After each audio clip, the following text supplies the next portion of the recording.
Cinta berbanding terbalik, sebuah kisah penuh dengan emosi, di mana cinta, gengsi, dan harga diri bertabrakan dalam pusaran konflik. Di episode sebelumnya, Rudy curiga Lisa dilindungi Kevin dan mencoba menekannya lewat pertemuan tersembunyi. Lisa menolak, merekam bujukan dan ancaman halus Rudy. Rekaman sampai ke Kevin, memicu investigasi formal. Keberanian Lisa menegaskan ia tak bisa dibeli. Sementara jaringan Charles mulai goyah.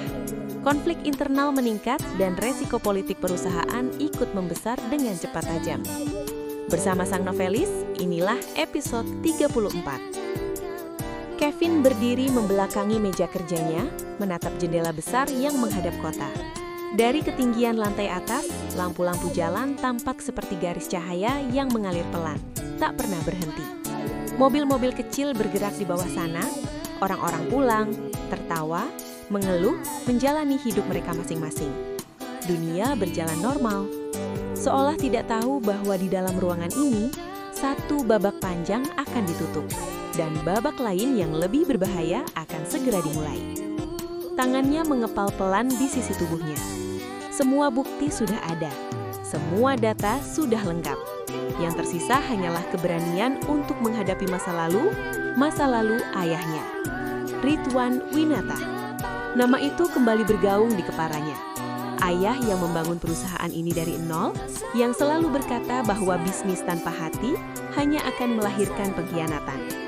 Ayah yang pernah berkata, orang bisa salah, Kev, tapi jangan tutup pintu untuk orang yang masih mau berubah. Dan justru kalimat itulah yang kini menghantui Kevin. Ia berbalik, menghembuskan nafas panjang, lalu menekan tombol intercom. Panggil Rudy ke sini. Nada suaranya datar, tidak meninggi, tidak bergetar. Justru itulah yang membuatnya terdengar final.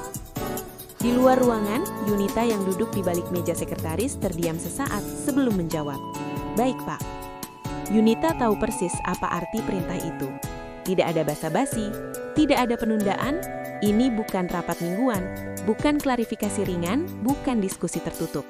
Ini pemanggilan. Dan pemanggilan dari ruang direksi selalu berarti satu hal. Tidak semua orang keluar dengan posisi yang sama seperti saat masuk.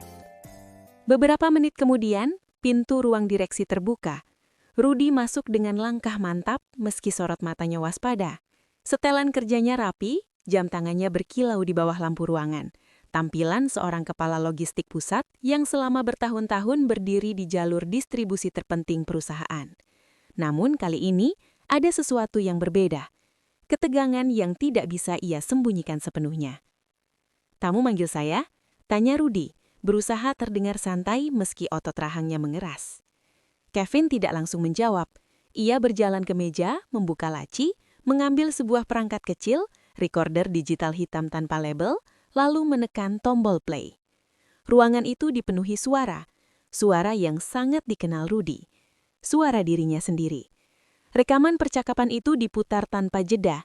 Setiap kata terdengar jelas. Setiap jeda nafas, setiap perubahan nada, tidak ada potongan, tidak ada manipulasi. Tidak ada ruang untuk menyangkal. Kevin menoleh tajam. "Kau dengar ini baik-baik," teriak Kevin. Untuk pertama kalinya sejak masuk ruangan itu, Rudy benar-benar tersentak. Wajahnya menegang, rahangnya mengeras, tangannya mengepal tanpa sadar. Namun alih-alih langsung menyangkal atau marah, Rudy justru menarik nafas panjang. Nafas seseorang yang tahu permainan ini sudah tidak bisa dimenangkan dengan gertakan. "Kamu nggak ngerti," katanya akhirnya suara naik defensif, tapi tidak lagi sekeras reputasinya. "Aku cuma menjalankan tradisi lama." Kevin melangkah mendekat satu langkah. "Tradisi lama?" ulangnya dingin. Rudy mengangguk cepat.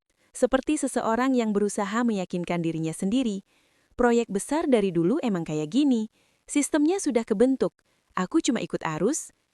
Namun di balik kata-kata itu, pikirannya melayang jauh. 4 tahun. 4 tahun ia bermain mata dengan Charles. 4 tahun ia menutup mata atas garis yang makin kabur antara mengamankan proyek dan mengamankan diri sendiri. Bagaimana kisah selanjutnya? Penasaran kan? Tunggu kelanjutannya hanya di Sang Novelis. Sampai jumpa di cerita lainnya.